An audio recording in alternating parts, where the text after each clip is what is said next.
You can become so familiar with bondage, sin, upholding a false image that's not really you, that you will desire it even though you know it's not good for you.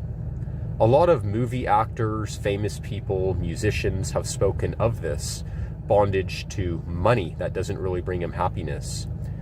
Bondage to the world and to things that are fleeting. Musicians talk about this sort of thing, and many of them know that they are going to hell. But they start to feel so familiar with that lifestyle. It feels so much like home that they just can't leave it. It reminds me also of the nation of Israel, who desperately desired to leave Egypt and the bondage that was there. The Egyptians made them work. They made them slaves. And they made their lives brutally bitter with hard work. And God heard their cries and he redeemed them. He set them free.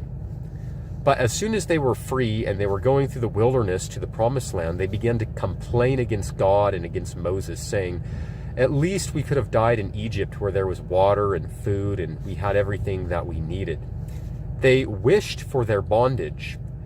And what a lot of Christians don't understand is the process to becoming free is not painless. It's a journey. You have to focus on overcoming your sin. You have to focus on overcoming all the bondage to the world. People will hate you. They will despise that you're on a different path. They will think that you're stuck up, that you think that you're better than others because you don't want to party with the old crowd anymore. Going with Jesus is the difficult road.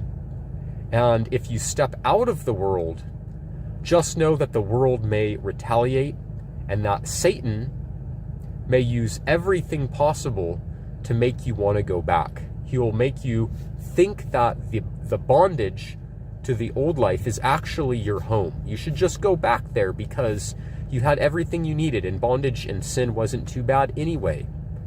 But remember that the only road that leads to life is the path with Jesus Christ.